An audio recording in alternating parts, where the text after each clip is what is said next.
আর একটা কথা আপনাকে শুনিয়ে দেই, আপনারা কোন কোন জায়গায় সালাম দেবেন না। কোনো ব্যক্তি পায়খানা থেকে ঢুকছে কিংবা নামছে, আপনারা তখন সালাম দেবেন না। কোনো ব্যক্তি যখন মসজিদে সুন্নাত কিংবা ফরজ নফল পড়ছে, মসজিদের ভিতরে গিয়ে আপনি জোরে সালাম দেবেন না। যদি ইমাম সাহেবকে সালাম দেন, ইশারা সালাম দিয়ে আপনি মুসাফা করতে পারেন।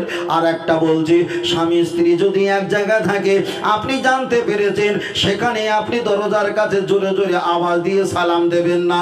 ফের আপনাকে বলছি, কোনো ব্যক্তি যদি মারা যায়, ওই ব্যক্তিকে কাঁধে করে খাটিয়াতে নিয়ে যখন তসবিহ পাঠ করতে করতে কবরস্থ যাওয়া হয়, ওই সময় কোনো ব্যক্তিকে সালাম দেওয়া যাবে না, যাবে না, যাবে না। চলেন আপনার কাছে আর একটা বার বলছি, দুটো আলেম যদি ঝগড়া হয়, দুটো আলেম যদি ঝগড়া হয়, ওরা জমি জায়গা নিয়ে নয়, ওটা টাকা পয়সা নিয়ে না, অর্থ নিয়ে নয়, কোনো মসলা মতানৈক্য নিয়ে ঝগড়া, তর্ক বিতর্ক হচ্ছে। আল্লাহ নবী বলছেন, আল উলামাউ ইখতিলাফুর রাহমাতুন, দুটো আলেমের তর্ক যদি হয়, ওটা হলো সমাজের জন্য রহমত। কোন মসলাটা ঠিক, কোন মসলাটা বেঠিক, কিছুক্ষণ পরে তোমাদের কাছে ওপেন হয়ে যাবে। ওই দুটো আলেম যদি তর্ক বিতর্ক করে, তোমরা দাঁড়িয়ে শুনতে পারো, তবে ওখানে তোমরা সালাম দিতে পারবে না, পারবে না। সাপোজ একটা কথা বলি, মোরা মাছ খাওয়া জায়েজ না না জায়েজ? মোরা মাছ খাওয়া জায়েজ।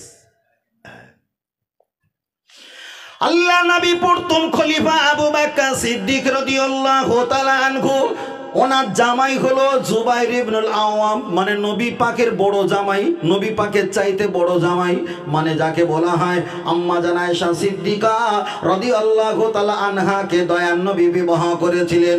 আর আয়েশা সিদ্দিকা 10 বছরের বড় একটা বোন ছিল, আবু বকরের মেয়ে। ওই মেয়েটার নাম হলো আম্মা জান আসমা, ওটাই হলো আবু বকর হুজুরের বড় মেয়ে। তার জামাই হলো বড় হলো জুবাইর ইবনুল আওয়াম। তাহলে নবী হলো আবু বকর হুজুরের ছোট জামাই, আর জুবাইর ইবনুল আওয়াম বড় জামাই।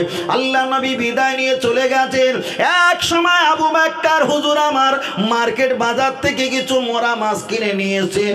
ওই সময় আবু বকর কিনে নিয়ে আসার পর জামাই বললেন, জুবাইর ইবনুল আওয়াম বললেন, আব্বাজি আপনি মোরা মাছ কিনে নিয়ে এসেছেন, আল্লাহ নবী তো আমাকে বললেন, এই জুবাইর ইবনুল আওয়াম আমা তাফা ফালা তাকুলু, খবরদার মোরা মাছ খাবি না।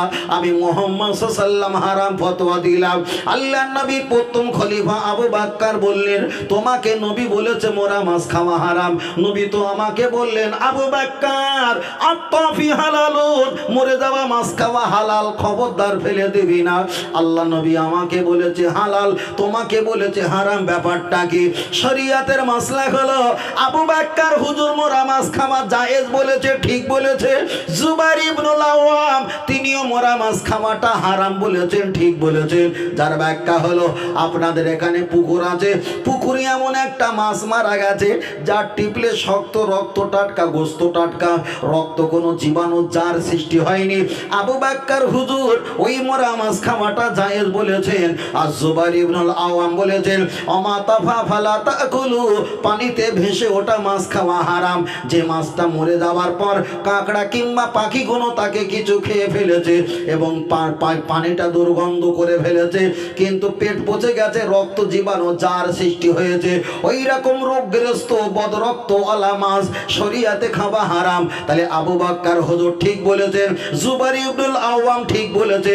দুইজনা তর্ক বিতর্ক। আম্মা জান আয়েশা সিদ্দিকা দাঁড়িয়ে দেখছে, ওখানে সালাম দিল না, কোনো আওয়াজ দিল না। একদিকে আমার আব্বাজি, একদিকে আমার বড় বোনের স্বামী, তারা দুইজন যখন শরীয়ত নিয়ে ঝামেলা করে, দুইজনার তর্ক বিতর্কর ভিতরে সঠিক মসলার অপেক্ষায় তিনি দাঁড়িয়েছিল, ওখানে সালাম দেয়নি, সালাম দেয়নি। তবে শরীয়তের মাসলা হলো, দুটো আলেম যদি তর্ক বিতর্ক হয়, ওখানে সালাম দেওয়া যাবে না, কিছুক্ষণ ওয়েট করবে, কোনটা ঠিক আর কোনটা বেঠিক তোমাদের কাছে লাস্টে হাজির হয়ে যাবে। জোরে বলেন সুবহানাল্লাহ।